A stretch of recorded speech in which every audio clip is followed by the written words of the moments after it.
hospitals, healthcare systems, financial infrastructures, legal infrastructures, business infrastructures, and international interconnections. These are more important than just physical infrastructures. Next. Globalization 2.0 means that instead of just concentrating on economic prosperity, we are also concentrating on equality and social inclusiveness and environmental responsibility. 3 in 1. That's globalization 2.0. With globalization 1.0, just concentrate on economic prosperity. Profit, profit, profit. Right? 2.0 means profit consideration. Next. Now, after the infrastructures were built, who are going to use these infrastructures is small and medium enterprises and also individual enterprises. And these will come in the second wave. So the Belt and Road Initiative is not only interaction promotion, it's people-to-people interaction promotion. And lastly, it is civilization up to civilization. And this is the plus and the final aim of the Belt and Road Initiative. Next, please. Now, how do we put these spirit into the content should capitalize on these advantages? Next. Next. Now, let's look at natural resources. Kazakhstan ranked 11 in proven crude oil reserves. Ranked 18 in proven natural gas reserve. Ranked number 8 in proven recoverable coal reserves. So these are all God gave gifts. This is the natural endowment that Kazakhstan has. But if Kazakhstan just concentrates on selling off this national endowment, very soon it will not be sustainable. These things will be sold off. But if Kazakhstan was selling off these natural resources, get the capital and reinvest these capitals in future growth, that's the way to go. Next, please. Not only in traditional fossil fuels, but also in green energy. Kazakhstan has the potential of developing wind energy, solar energy, and also hydroelectric energy, which Kazakhstan is already developing that now from the river of Itik in the Altai Mountain, Chinese border. Next, please. But most importantly, a lot of people do not quite know this. Kazakhstan ranked number 2 in uranium resources, and actually ranked number 1. Kazakhstan sits right in the middle. Kazakhstan sits in the heart of Eurasia. So if the Belt and Road Initiative is interconnectivity between Asia and Europe, Kazakhstan sits right in the middle. And it can serve as many conduits, and it can serve as a hub for all sort of interconnectivity for the Belt and Road Initiative between Asia and Europe. Next. So the challenges facing Kazakhstan is, number 1, Kazakhstan really needs diversification of energy and economy. Right now, it's a single economy. It's oil, oil, and oil. It's getting all its natural income from oil. Number 2, it needs to add value to its existing economy. That's besides selling oil, it should do something with oil, becoming a leader in the oil hub in this part of the world. I can see that one day Kazakhstan will become an energy hub or energy center for Asia and Europe. Number 3, Kazakhstan should develop new economies in addition to what it has been doing today. Next, please. Let's look at each one of them. Now, Kazakhstan already 2 to 3 years ago, in 2014, launched the Bright Road policy. President Xi Jinping launched the Belt and Road Initiative in 2013 in Kazakhstan. 1 year afterwards, Kazakhstan launched the Bright Road policy, which is a policy embracing all aspects of economic growth, including finances, industry, social welfare, but especially emphasizes investment into the development of infrastructure and construction work in order to revitalize the country's economy. So as you can see, Kazakhstan's Bright Road policy is part and parcel of the Belt and Road Initiative, and Kazakhstan should claim ownership of the Belt and Road Initiative. Next, please. In the field of energy development, Kazakhstan is, besides China, is the second country in the world that put energy efficiency into its state energy policy. There's no other country besides China has this put into it. And Kazakhstan has aimed to decrease the energy intensity of GDP by such, and it has aimed, has targets, has plans. Next, please. Next. But developing of the renewable energy requires time. As you can see, many renewable energy requires the infrastructure to develop. Building infrastructure takes time. Needs R&D to become a popular stage. That will take time. From 1% of the energy mix in the field to develop into 50% utility rate may take hundreds of years. So developing renewable energy requires time. And it is time right now to invest in renewable development. Just like what the Emirates has done, just like what the Saudi has done, despite all these wealth they can generate in oil, they are still investing in renewables. Next, please. So investing in the infrastructure, investment overseas. Not only infrastructures within Kazakhstan, but infrastructures around Kazakhstan, infrastructures overseas. So when China goes out of China to invest into Kazakhstan, China and Kazakhstan should also hand in hand go out and invest in the neighboring country as well. Next, please. So what Kazakhstan really needs right now is talent. The whole country has 1.8 million people, under 20 million people. It does not have the critical mass of talent to create a hub effect. Kazakhstan, because of its advantages, it has the potential of developing into an energy hub, developing into a logistic hub for Eurasia, developing into a financial hub for Central Asia. But they need talent. They need talents, they need people to generate activity. Next, please. Now, I won't go into the details of this because of the range of time, and we can discuss what these people can do in the new economy. Next, please. Next. Next, please. No, but I would like to conclude that the Belt and Road initiatives introduce a new idea. This is a globalization 2.0. Then we need to think about future investment in our infrastructures. It is a long forgotten thing to do for our investors. And for Kazakhstan, it is high time they can consider it. So I would like to conclude that the Belt and Road Initiative and the Bright Road Initiative together is our path to the future. Thank you.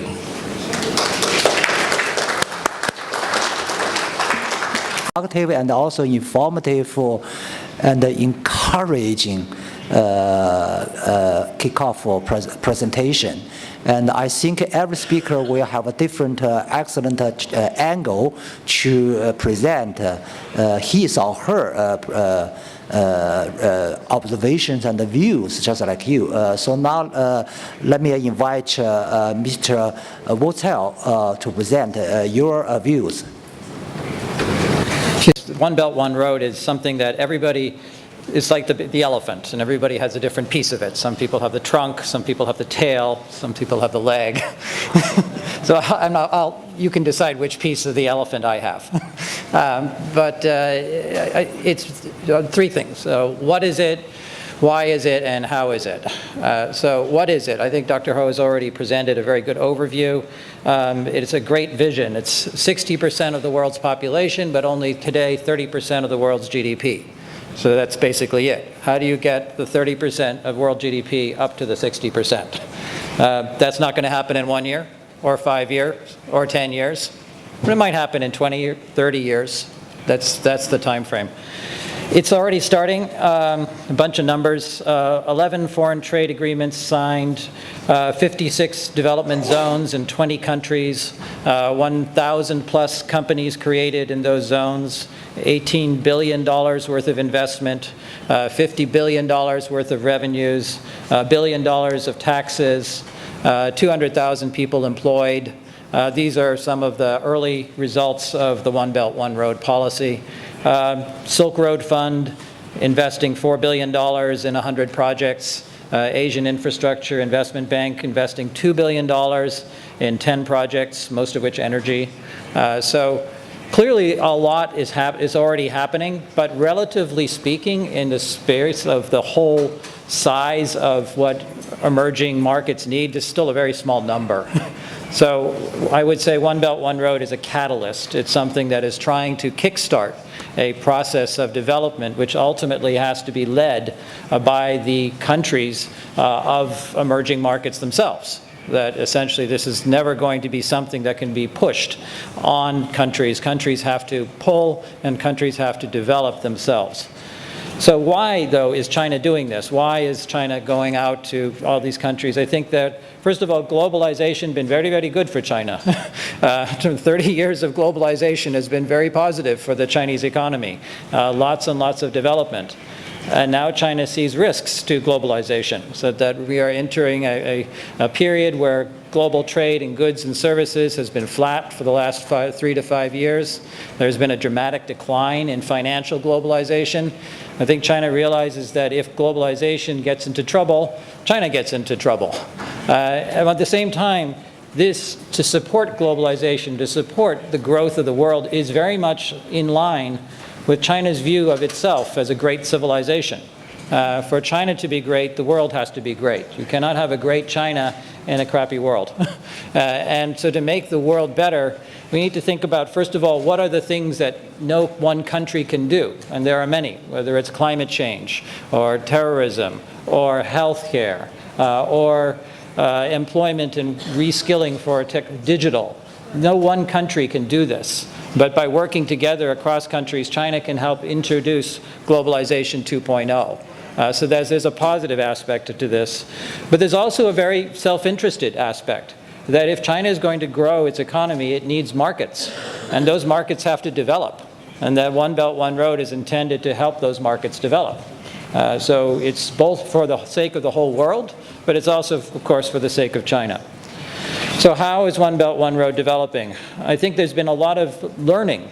So One Belt, One Road, I think, very much did start off as a very hardware-focused, infrastructure-based, and very Chinese initiative. That was a couple of years ago. We see it evolving to becoming much more infrastructure plus economic activity, hardware plus software, and China plus partners. And that it cannot be just one or the other, it has to be both. So we know it's true that economic activity enables enables economic activity. But the point is economic activity. If we have a big road but nobody's using it, that was a failure. So the emphasis on how do we create the economic activity? How do we encourage competition and productivity? Otherwise we will not have usage of that infrastructure. So supporting economic activity, that means the hardware is important, but as importantly, as Dr. Ho said, the software, education, importantly human talent, but also the fabric, whether it's healthcare or urban planning. We see a lot more attention to how to integrate the hardware into the software and how to make it a more effective companies and more effective cities.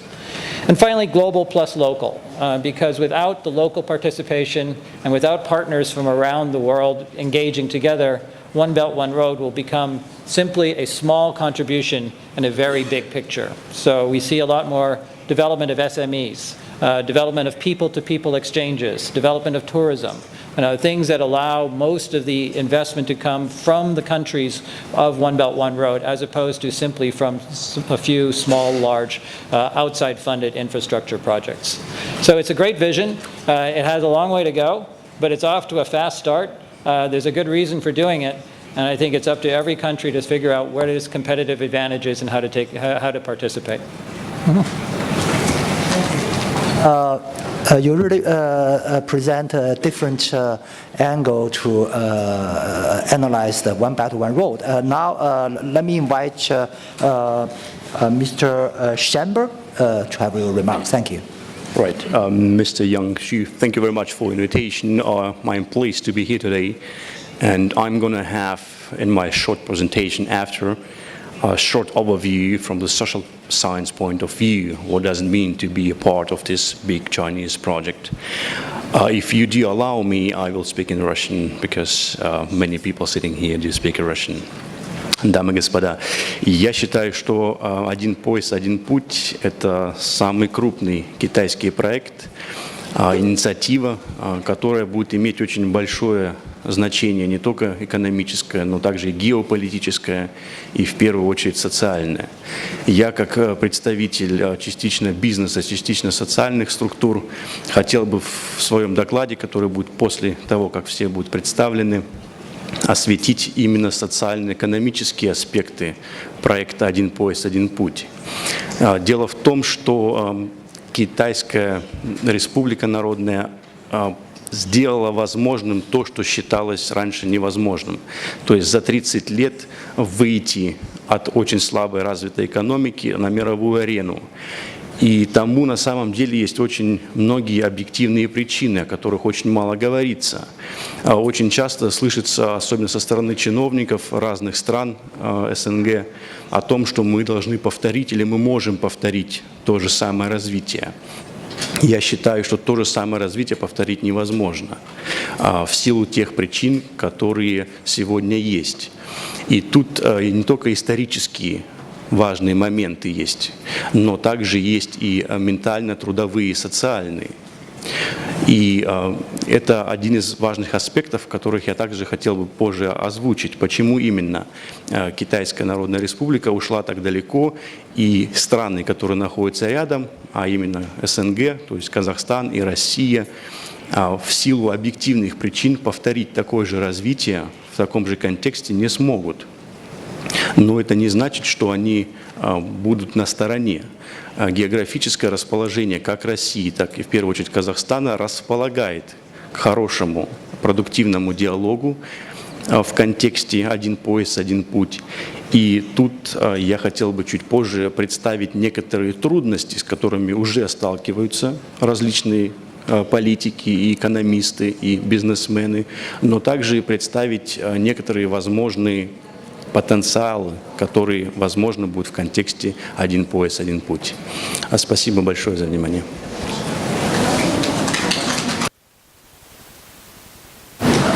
Discussion about One Belt, One Road initiative or project that are linked with this One Belt, One Road initiative. But let me give few remarks. First, of course, we are talking about China investment in our region. But what could tell us a little statistics if we try to analyze some figures? In Kazakhstan, 98% of all Chinese foreign direct investment are going to energy sector. So it's oil extraction, pipeline, gas, and major loan provided by Chinese bank to Kazakhstan bank again are linked with buying some company in oil and gas sector, starting project in oil and gas. So all concentration in oil and gas. Silk Road Fund.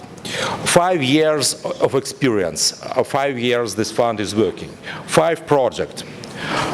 And from these 5 projects, biggest project, it's buying shares in Russian company Sibur, $1.3 billion US, again oil and gas. Yamal project of Novatec, $800 million, again oil and gas. Hydropower station in Pakistan. Pirelli in Italy. Railway in Kenya. Where is infrastructure project in Kazakhstan? Question. And if we try to analyze all volume of Chinese foreign direct investment, only 9% of all Chinese foreign direct investment are going to country One Belt, One Road, or to 53 countries in this One Belt, One Road area. And from this 9%, substantial part is going to Singapore. What I would like to say, it means that it's a lot of discussion, but up to now, I hope that we could expect more concrete project and more concrete result of this initiative. As for our bank, we have a lot of discussion with Chinese bank to start some railway project, road project, but it takes time. It's not very easy. It's infrastructure project need to be prepared, and it takes some time. And another one point, it's very important if we are talking about infrastructure project. We need coordination between our country. Let me give you some example.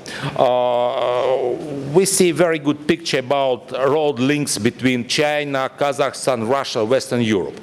Again, we have road in China. Now road was built through all Kazakhstan from West China to Russia, but it's border with Russia, and after this border it's nothing. Road in Russia is not constructed, and still in Russia we are deciding what will be the way of this road. There are 2 or 3 different point of view how it will be necessary to build this road. Now we know that Kazakhstan is starting again new road project from Atyrau to Russian border near Astrakhan, and for this road project we have $400 million loan from Islamic bank, but in Russia, no road, no connection with our Russian road system. In energy sector, more or less the same picture. Our bank was invested in modernization of Ekibastus station. It's biggest electric station in Kazakhstan, and Interau, Russian company, was one of shareholder of this station, Ekibastus station, and one of principal idea of modernization of this Ekibastus station was that we could generate a huge volume of electricity, and we will export this electricity to Russia. But we have a different plan in a Russian electric system, and we have now no shortage of electricity in Russia. And question is what to do with this volume of electricity produced in Ekibastus, and where is possible to sell. That's why what's main reason of my remark. Our plan need to be coordinated between our country, between Russia, China, Kazakhstan, and in that case I see very serious challenge for multilateral development bank, because this is natural our job to coordinate effort between our country in order to this very complicated project will be realized. Thank you very much. Thank you. Personally, I really enjoy the very diversified views and remarks when Dr. Ho starting the comprehensive and thought-provoking presentation, and also pointed out the China's uniqueness in the globalization, and the Chamber pointed out China's experience cannot be repeated simply, and you gave us the importance of the coordination among countries, and every speaker contribute uniquely to our common subjects. Now let me invite Director General Musabayev to give your views. Thank you. За участие. И, естественно, как представитель Казахстана, представляющий Республиканский центр долгосрочного планирования развития нашей страны, хотел бы кратко разрабатываемые и реализуемые проекты. Один пояс, один путь, стратегически важная инициатива межгосударственного значения, как вы знаете. В плане нации 100 шагов, конкретно по реализации 5 институциональных реформ главой государства отмечается необходимость интеграция Казахстана в международные транспортные коммуникационные потоки. Экономический пояс «Шелковые пути» создает новые возможности для Казахстана в региональном разделении труда, кооперации, сотрудничестве по наращиванию производственных мощностей и торговли и других отраслях. Вы вот видите, конкретно в следующих слайдах обозначена задача развития транспортной инфраструктуры, формирование мультимодального евразийского трансконтинентального коридора, который позволит осуществлять беспрепятственный транзит грузов из Азии в Европу. Казахстан может стать ведущим транспортно-логистическим хабом, о котором говорили сегодня коллеги, Центральноазиатского региона, центром притяжения капитала и инвестиций в нашу страну.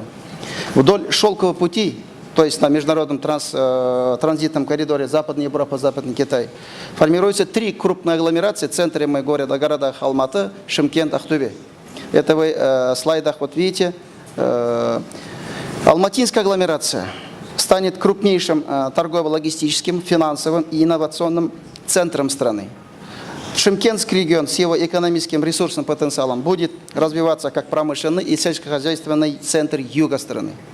Актюбинская агломерация, в свою очередь, станет катализатором развития предпринимательства и региональных кластеров, концентрирующих также ресурсы приграничных территорий, то есть как России со стороны Китая, с Россией и других стран.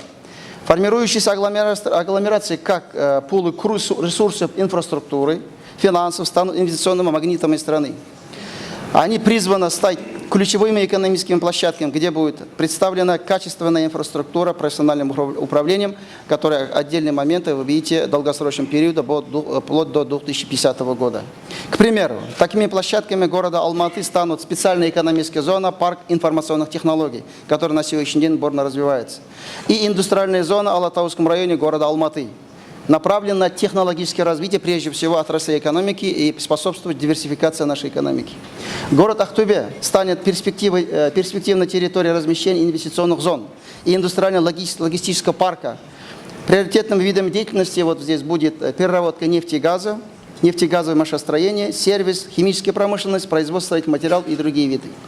Специальная экономическая зона в Южно-Казахстанской области, о которой коллеги здесь знают, включает производство текстильных изделий, ковров и ковровых изделий, бумаги, картона и другие виды. Обозначенные территории опережающего роста, в 3 точках роста, смогут стать площадкой размещения новых, а также передислоцируемых производственных мощностей, предлагая всю необходимую инфраструктуру бизнесу, инвесторам, что позволит достичь в перспективе роста производительности труда сейчас нынешнего 45 тысяч до 120 тысяч долларов США к 2050 году. Такой прогноз делается. С введением эксплуатации международного транзитного коридора Западная Европа, Западный Китай усилится роль агломерации как транспортно-логистических центров. В целях формирования внутренней терминальной сети, центрах консолидации транзитных грузов, а также продвижения казахстанских товаров на международные рынки, в перспективе предлагается транспортно-логистических центров в городах Ақтөбе, Шымкент до 2020 года, на базе железнодорожной станции Жетеген станции возле Алматы до 30 года. К примеру, к 2020 году организация контейнерных поездов с направлением Казахстана и транзитом в Европу, страны Центральной Азии, Кавказа, достигает показателя более 1820 поездов. Планируется сотрудничество в области промышленного и инновационного развития, которое является приоритетным для Казахстана. Транснациональное казахстанско-китайское сотрудничество в сфере производственных мощностей уже приносит свои плоды. Это со стороны стороны подписала на сегодняшний день по 51 проектам на 28 миллиардов долларов, что позволит создать около 20 тысяч новых рабочих мест. Данное сотрудничество представлено в химических и нефтегазовых отраслях прежде всего, и также машиностроение в горно-металлургическом комплексе. В рамках инициативы на сегодняшний день реализовано 3 проекта на 46 миллионов долларов, на стадии реализации находится 6 проектов на 6,8 миллиардов долларов, и на стадии проработки около 40 проектов на 21 миллиардов долларов на долгосрочную перспективу. Примерами сотрудничества можно назвать, например, завод по производству стальных сварных труб большого диаметра в городе Алматы мощностью 150 тысяч тонн. Переплавильный завод в Восточно-Казахстанской области, химико-металлургический комплекс на Павлодаре, интегрированный газохимический комплекс в Атырауской области. Эти конкретные примеры являются ярким примером нашего казахстанско-китайского сотрудничества. Проведение в Астане саммита, назад верните слайд, саммита глав государств членов Шанхайской организации сотрудничества стало очередным ярким подтверждением развития казахстанско-китайских взаимовыгодных отношений, включая углубление торгово-экономического взаимодействия, развитие гуманитарных связей. Таким образом, сторонами ведется уже активная работа по формированию инклюзивного экономического пояса, который принесет мощный импульс всем игрокам региона. Благодарю за внимание. Я специально сэкономил время, чтобы быстрее рассказать о проектах. Если позволите, уважаемые модераторы, я бы все-таки хотел 3-минутный ролик запустить и конкретно на визуализацию вы, уважаемые коллеги, посмотрели, если такая возможность будет. It's a pity we have to miss this very informative video. If possible, please provide some written materials for our audience based on the video. Now, let me invite. Спасибо. Please give us your presentation. Thank you. Thanks so much, dear moderator. I am Ramil Hasanov, Secretary General Ambassador of Turkey Cooperation Council more time. And I won't steal your precious time. That's why directly I'd like to pass our remarks and the concrete results and the concrete activity, our process on this ties, one road, one belt. Of course, these topics we are discussing today is very important, significant, because it started from China to Europe and even Africa. That's why we have to say about this something as a Turkey Council, because we are united 4 countries, Azerbaijan, Turkey, Kazakhstan and Kyrgyzstan. One of 3 importantly, significantly, actively participated on this direction, on this line. That's why let me share our opinion, our thoughts about this one. Actually, One Road, One Belt initiative of China will be determining them of our time.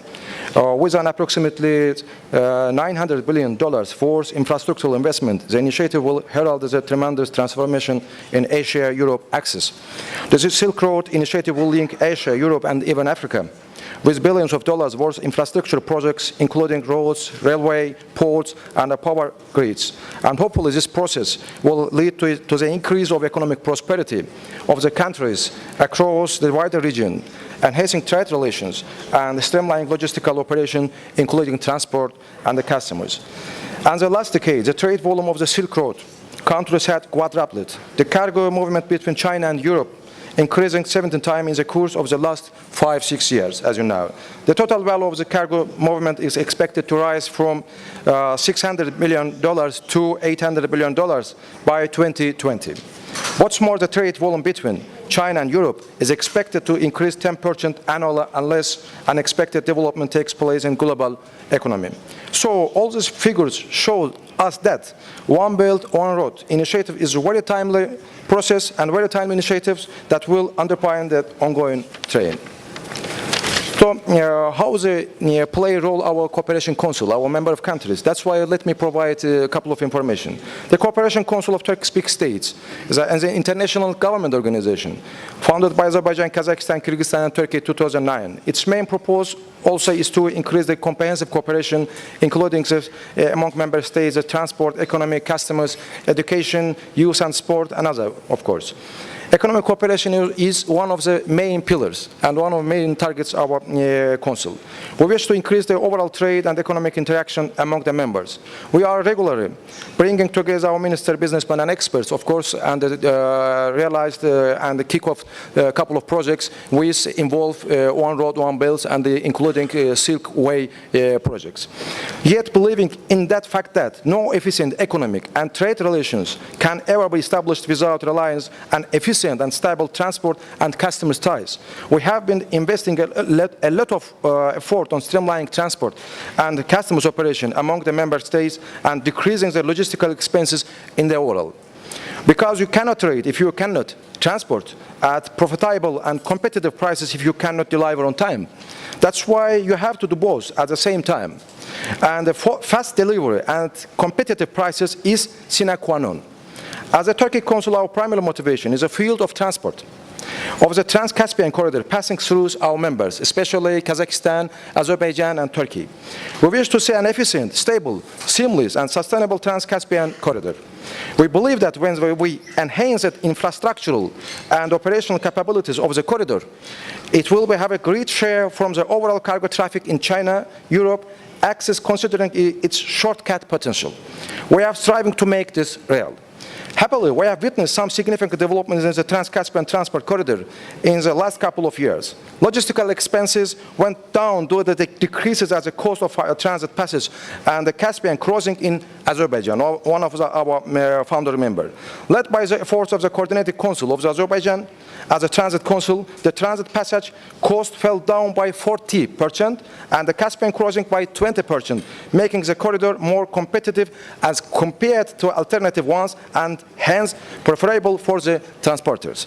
The new port of Baku in Alat has also helped increase the speed of the transport operation with its modern infrastructure and facilities. Similar, the development in Kazakhstan have been also promising. The customs procedures in Aktau port have been streamlined due to the single window system, and the port charge we reduced, making transport operation faster and, of course, cheaper. Some bold steps have been taken by Kazakhstan to overcome operational setbacks in transport. One is the phasing out of the convoy system, which has caused significant delays for the shipments. Another such step is liberating the transit transport to passing through Kazakhstan as of 2017. This policy will make a tremendous contribution to Kazakhstan, the transit country, as well as the efficiency of the Trans-Caspian corridor as a whole. Of course, that's why with the finalization of, subsequently, with the finalization of Baku-Tbilisi-Kars railway project this year, and operationalization of the road transportation agreement between Turkey and China, the cargo flow passing through the Trans-Caspian corridor is expected to boost considerably. Last week's memorandum of understanding allowing the middle corridor to the one belt, one road as a shortly aboard initiative was ratified by the Parliament of Turkey and become operational. So, as a Belt and the Road Summit held on 14 and 15 in China, when also conducted His Excellency Recep Tayyip Erdogan, President of Turkey, expressed that the China One Belt One Road initiative and the Middle Corridor initiative are compounding each other. Operationalization of Marmara Rail Tunnel, Yavuz Sultan Selim Bridge and Eurasia Road Tunnel, three key projects bridging the Asia and European continents over and under Bosphorus in Istanbul, has also added a great value to the infrastructural capacity of the corridor. Plus, Kars-Edirne high-speed train project to be constructed by China will expected to operation times in the corridor. In the light of these developments, Turkey Council coordinated its effort to facilitate the positive development in the Trans-Caspian corridor. We are regularly bringing together transport and customs minister and expert and private sector all together and realize and carry out our projects which involve for this project. For example, we have the Joint Cooperation Protocol on Transport and Memorandum of Understanding established sister seaport relations among Baku, Aktau, and Samsun seaports. And also we are working on draft agreement on the international combined transport of goods among the member states. We place a lot of emphasis on this initiative. And we believe that once entered into force, it will streamline transport operations among the member states. We start to work for a test run along the Trans-Caspian corridor to demonstrate the efficiency of the corridor in cooperation with the relevant ministers and institutions as well as private bodies of member states. The caravan, which is planned to be composed of approximately 10 tracks from all member states, will start from Koroguz Logistics Center, which is located at the border between Kazakhstan and China, inbound to Istanbul or Europe. So a similar test run is planned to be conducted as a block train demonstration run after the completion of Baku-Tbilisi-Kars railway project as well. As you see, earning the Trans-Caspian corridor, its rail valley lies at the heart of our transport initiatives. We believe that its offer of significant shortcut to the trade and transport between East and the West. To provide such a shortcut is of course possible by taking some actions. We have to decrease logistical costs while accelerating the transport and the customs operation. Since 2016, we are going well for the realization of our targets. We are working hard, plus the global and regional developments are backing such strides. We should let this motivation fade or backtrack. We need to increase our efforts even more. That's why One Belt, One Road initiative is backing our effort. and that's why we already closed the cooperation. Another agency which involves this project is ties, which is more efficient, not just China's, not just Asia, all whole of countries which have interest, the common interest on this region. And we are readiness making a couple of projects all together as a international organization on behalf of the member of countries. Thanks so much. Attention. Yeah, thank you. Actually, you really described the expandable hubs for combining varied great plans ranging from the One Belt, One Road to different regional and national development plan. And thank you for your contribution. Now, let me invite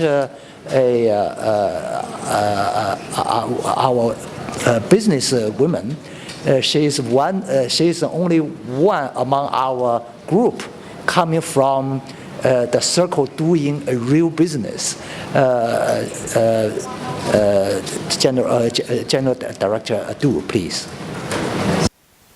完全沉浸在聆听各位发表演讲的过程当中，我很后悔我坐在这里，我应该到下面去。如果能够聆听大家仔细的这个介绍，可能对我们企业的发展会更加有利啊。但是轮到发言了，我想我还是应该简短的谈一些看法。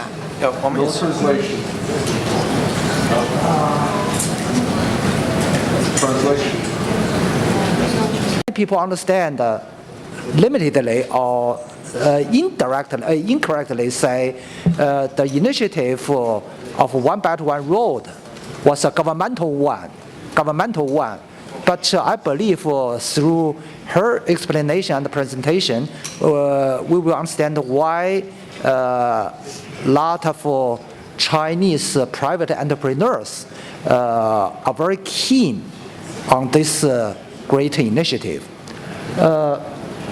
If we cannot provide simultaneous interpretation, can I suggest someone who are good at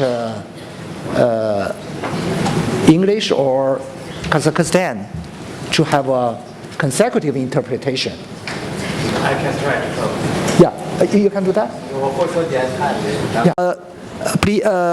Dear audience, those who can understand English, please turn on channel 4. And regarding to the other audience who prefer listening to the other languages, we need to rely our simultaneous interpreters to retranslate based on the Chinese English simultaneous interpretation. Is it ready? Hello? Okay. Now I was told it's ready. Let me say again. Those who can enjoy English, please turn on channel 2. And those who prefer to listen the other language, turn to the respective channel, and the interpreter will retranslate based on the Chinese English translation. Now let's start.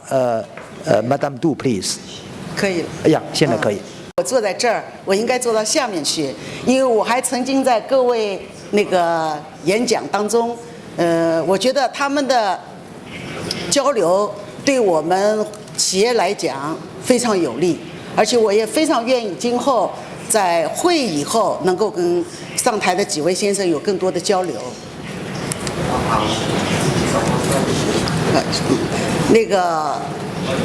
我觉得今天我们有幸在美丽的阿斯塔纳聚会，并且在哈萨克斯坦共同讨论“一带一路”的专题，是意义非凡。No. No. Wait a minute. 博涵，上来吧。就是那个，让他同声翻译吧，让他我说一段，你翻译一段吧。Thank you. Thank you, Mr. Chairman, and I really appreciate the opportunity. This is my third or fourth Astana Economic Forum, and I admire the progress and appreciate the effort of the organizers to have such an important discussion. It is a particular pleasure to participate with the Chinese colleagues and especially with Dr. Ho, with whom we met numerous times, and I enjoy our cooperation. Let's start with, as we say, calling a spade a shovel. This is, from the American perspective, a difficult moment for the U.S. foreign policy, for U.S. policy towards China, to U.S. policy towards Asia, U.S. policy towards Central Asia, and towards Russia. In my 25 years in Washington, I don't think I remember a situation that difficult. So that's the bad news. But the good news is the United States faced even more existential, more difficult crises in the past, and we always found a way out of it. And this time it's not going to be different. From the United States perspective, Donald Trump came to power with strong anti-Chinese rhetoric. We all remember that. People, said, oh my God, what's going to happen? What happened was a summit between President Trump and Chairman Xi. The summit was with a lot of positive dynamics. They are very capable men, politicians, and they identified the real threat to security, which is North Korea, and the rhetoric about trade moved aside. Yes, the trans-Pacific trade is put in the back burner. The transatlantic trade is also put in the back burner. The rhetoric is about the bilateral trade. At the same time, there were phone calls and meetings between Donald Trump and President Nazarbayev, which were also very positive. And it is my faith that one way or another, the United States will find a way to work with China, to work with Kazakhstan, to work with Turkey, and to work with the countries in the region. Where do I see a big potential problem? We just found out yesterday and today that the Senate passed a big new package of sanctions vis-à-vis the Russian Federation. I do see the clash. Hopefully it'll remain in the mode of a mini Cold War, of friction, not will escalate and get out of control. But that is a number two challenge in Europe and between US and Russia, especially in the context of Ukraine. And we all know all the different international, legal, and diplomatic issues vis-à-vis Ukraine. I'm not going to expound on that right now. Let's move to the One Belt, One Road. For me, as an expert who works in this field now for 25 years, who wrote books about Kazakhstan, books about Eurasia, books about Russia, it is a pity that this strategic opportunity the United States government either misreads or mismanages. It mismanaged by not joining the Asian Infrastructure Development Bank in time. It mismanaged by our allies, Germany, UK, France, Israel, etc., jumping on the bandwagon of Asian Infrastructure Developing Bank, and we sort of saw the train go. Hopefully we'll jump on that bandwagon.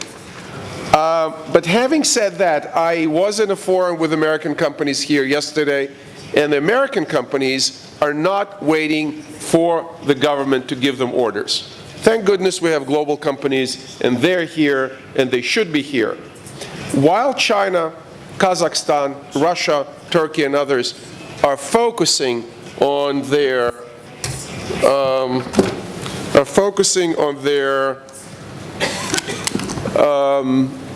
infrastructure and mining and oil. Of course, oil is in the $50 range and probably is not going to move from the $50 range as long as the North American shale production remains strong.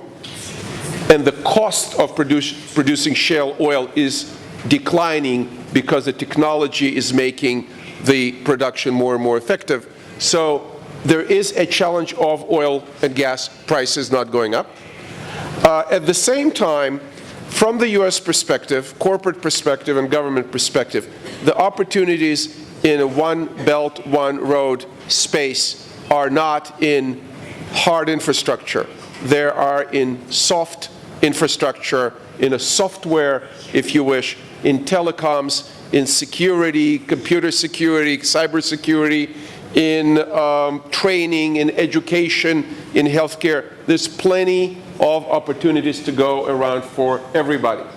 And the challenge for us is to find the ways to work together in this particular, I won't even call it a project, it's not a project, it's a grand vision.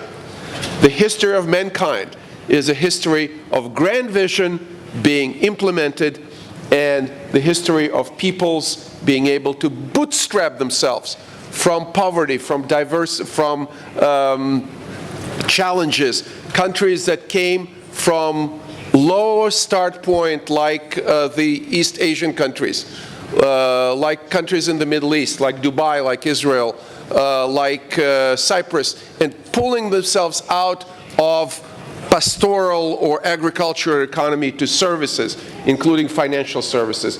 And for the rest of my time, if you allow me, Mr. Chairman, I would like to talk about the vision of Kazakhstan becoming the international financial services hub for the Silk Road region, for the Central Asian region, for the broader Eurasian region, for the Islamic space and worldwide. The Astana International Financial Center has all the necessary components, a stock exchange, an independent court, arbitration, financial regulation.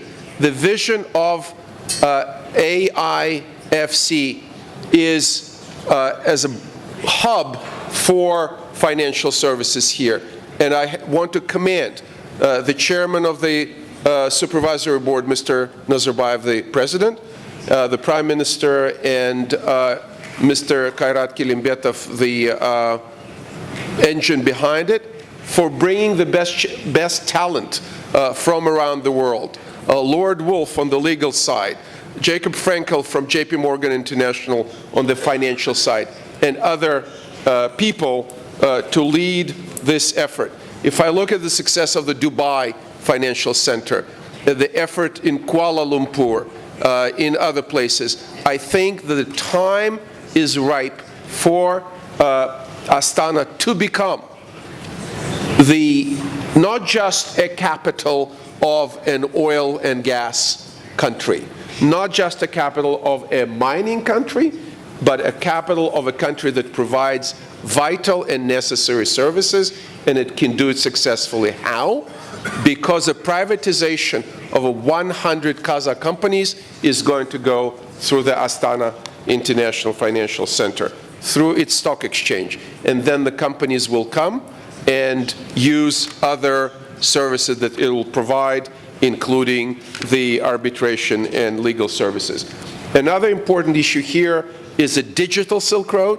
There, of course, the Chinese companies, but also American companies and European companies will be able to play a key role in developing of blockchain-based financial systems, fintech, and provide employment for the Kazakhs and the value added that goes beyond the extractive economy, that is interconnected with the green economy that Dr. Ho was talking about, that is interconnected with the availability of financing that is necessary to move to the next stage, which is the post-industrial and post-extractive economy stage for Kazakhstan. This is a great vision. This is something that the people of Kazakhstan, that is near and dear to my heart, because my family worked here. My two grandfathers in different times under different circumstances were involved in Kazakhstan also. and my father as well, working on oil and gas projects back in the Soviet times in the 1970s. So this is a great potential and already a great successful country, but the horizon, the potential of Kazakhstan, with, of course, the Chinese involvement and investment, with, of course, the traditional historic role that Russia has played here, with, of course, Turkish and Turkic connection, improving relations with Uzbekistan. We also need to keep in mind that there are threats. Nothing is always threat-free.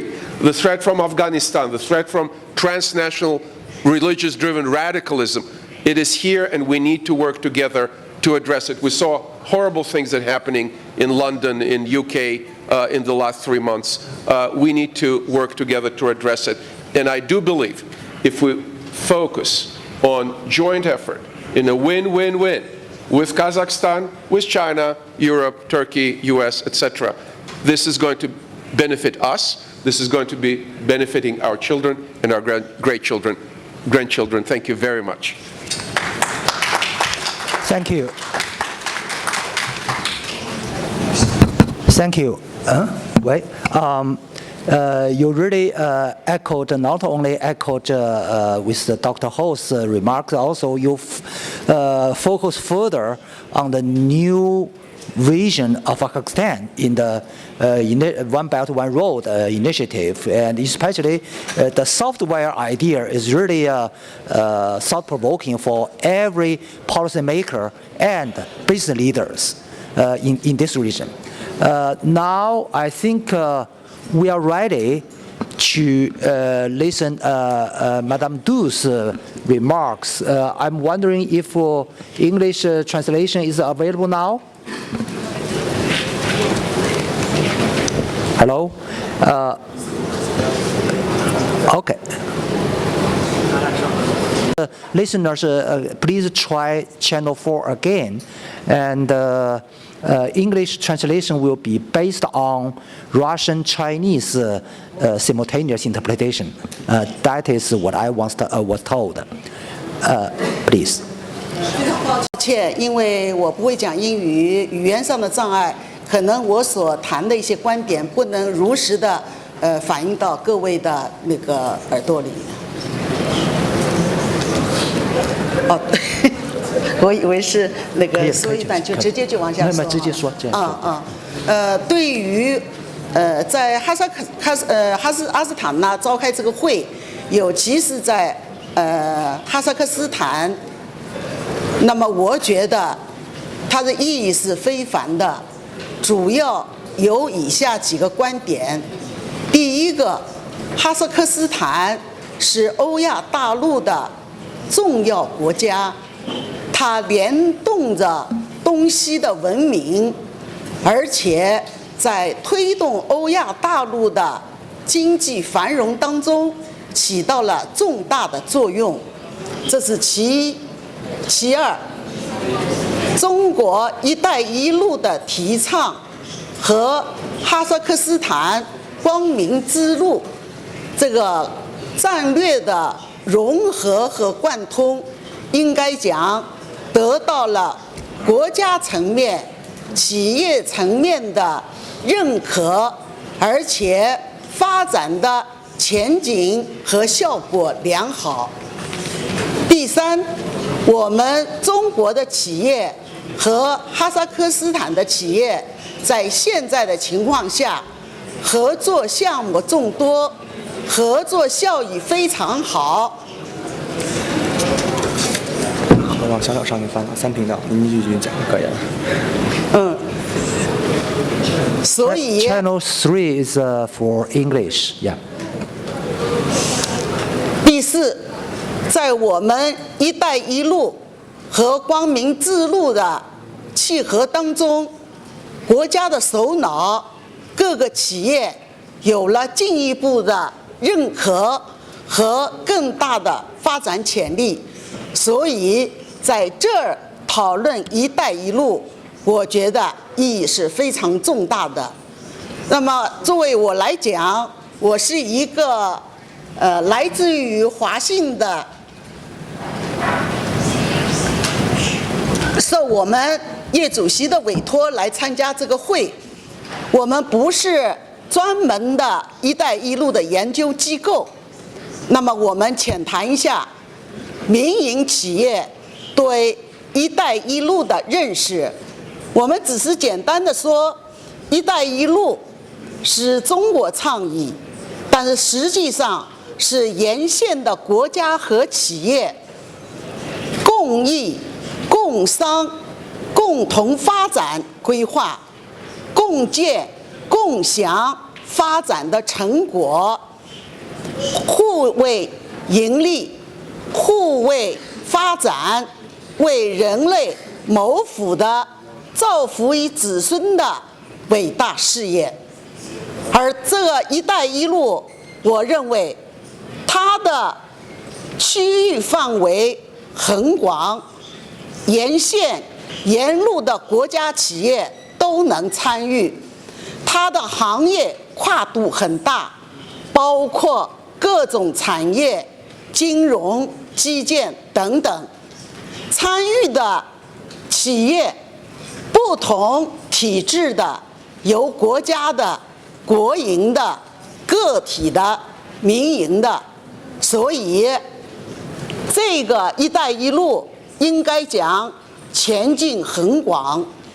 华信我们在制定发展规划的时候，董事局的主席叶简明先生讲，我们的战略是跟随国家“一带一路”，服务于国家战略。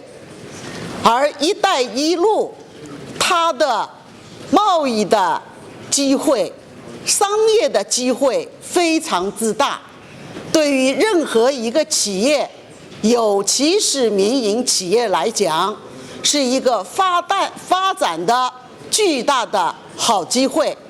所以我们华信在紧跟国家“一带一路”的倡议下，进行了有效的布局。那么接下来我想简单的讲一下我们华信在产业、在金融上的布局是怎么样的。2013年，国家倡导了“一带一路”，从这儿开始，我们通过规划华信的发展战略，部署了上游、炼油、终端、能源的一系列的产业链布局。通过多次的收购，我们在欧洲有欧洲、法国、西班牙、罗马尼亚等等的地中海、黑海，建立了1000多座加油站和加气站。我们收购了哈萨克斯坦国家石油公司国际公司51%的股权，从此不仅有了终端，有了油库的中转，有了炼油，形成了上下游一体化的产业链。在上游，我们在阿布扎比、在乍得、在哈萨克斯坦形成了上游区块的合作，超过了1000多万吨贸易量和权益。另外，我们还布局了国内国外联动的仓储。在国内，我们有2000多例的规划，2000多万例的规划储运设施，已经建成的海南、青岛、日照、南京等等，已经有500多万立方。而在国外，我们与阿布扎比等国家也已经建立了合作开发储运设施，形成了国内国际储运联动。这样的效果使我们既有收购原油，又有抗拒能源价格风险的可能。那么在金融上，我们的布局，因为我们感到我们是一个能源和金融型的企业。那么大家所知，能源的资金密集型是可想而知，如果一个企业搞能源，没有金融的服务和支持，会遇到很大的困难。所以这几年我们基本努力实现国内金融的全牌照。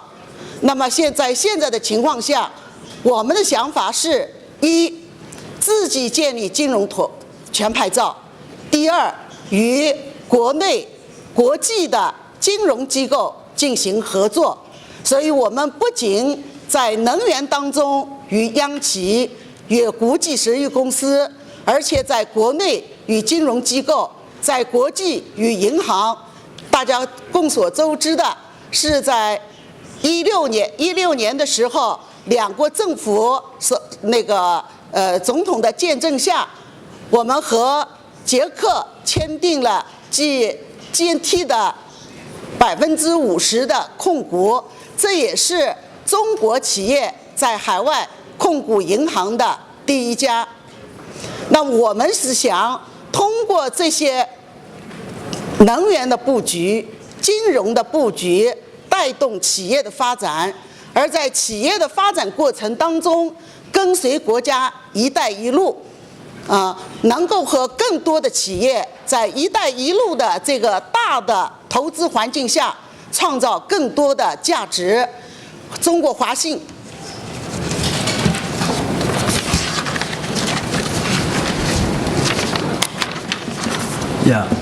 我们最后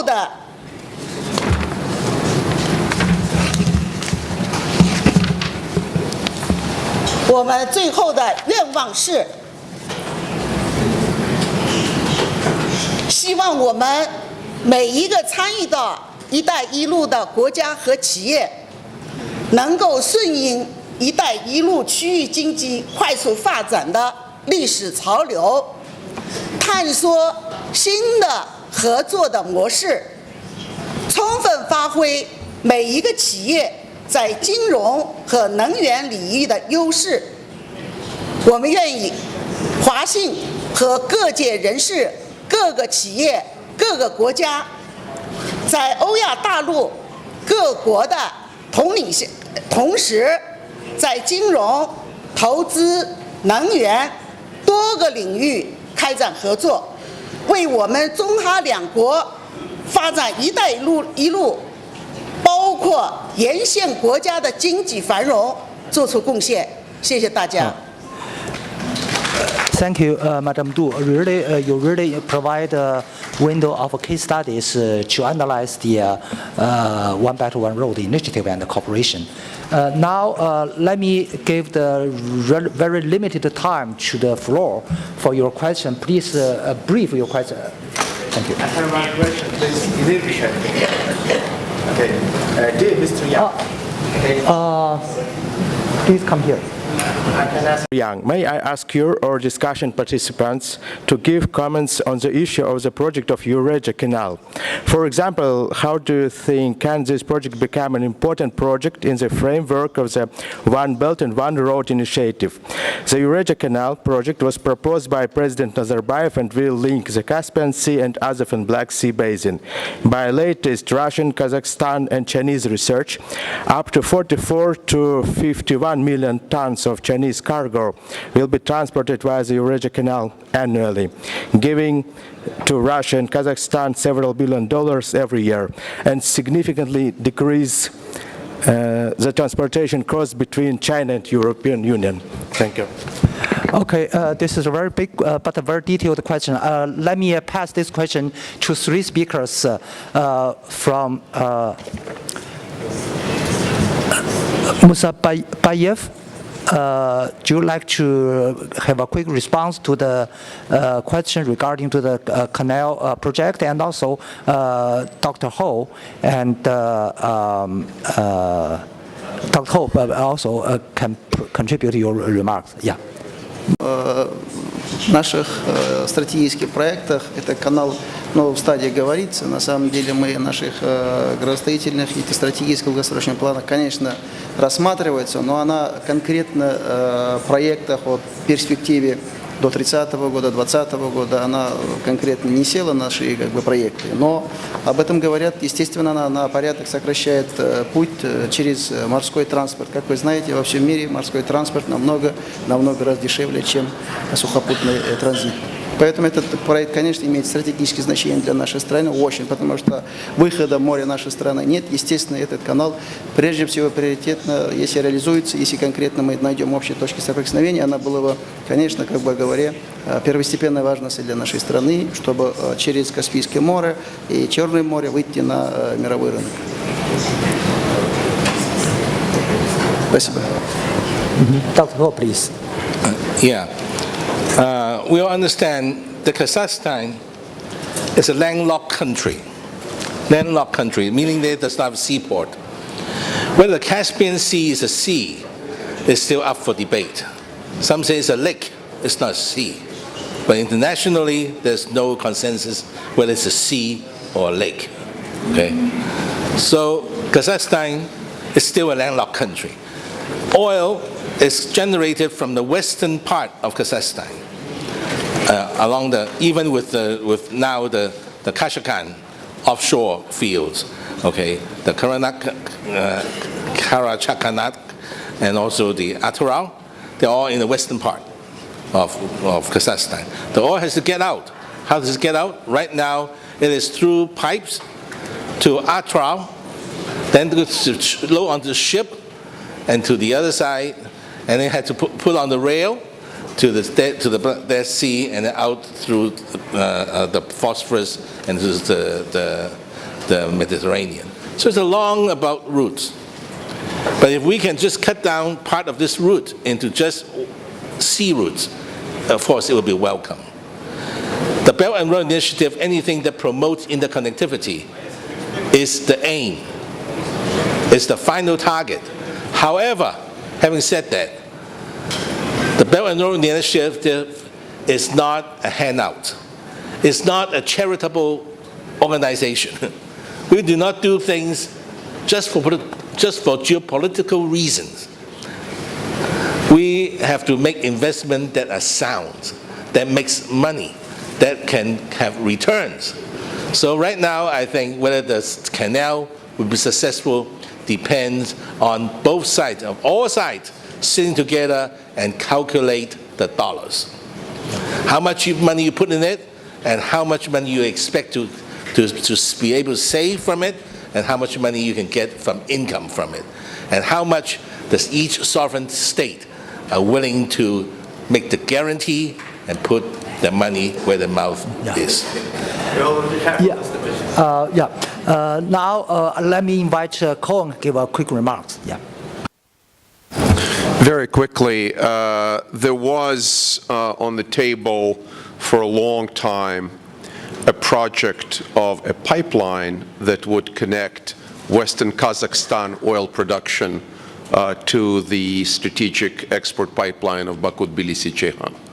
And when you're looking at the cost of creating a very significant infrastructure project like the canal, you have to compare it, if you're talking about oil, with the potential of going from a current transportation in small tankers diagonally across the Caspian from Kazakhstan, from Atyrau to Baku, going through a pipeline. So that's an opportunity cost.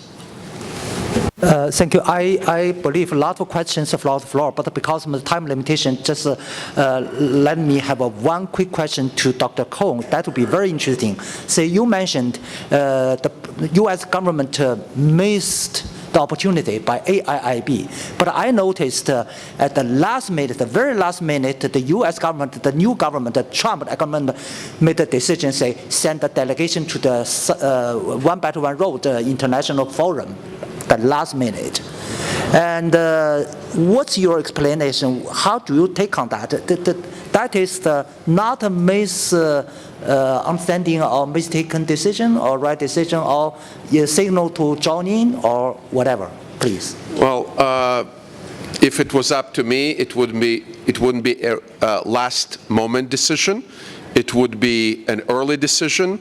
And I also noticed, for example, that here at the Expo, the size of the American pavilion is 1/2 of the Chinese pavilion. Oops. So I do pay attention to things like that. Size matters, level matters. If you have a representation, it has to come at a high enough level if it's strategically important for you. But again, our challenge in the United States, that our kids do not study geography, they do not study history, they do not study languages, they do not study religion. And if you don't study all this, how are you going to play in this world that is so complex and complicated with languages, religion, politics, and geography? Thank you. I'm afraid that the time has been used up. Please, I invite audience to give a big hand to all of our excellent speakers for their great contribution. Thank you.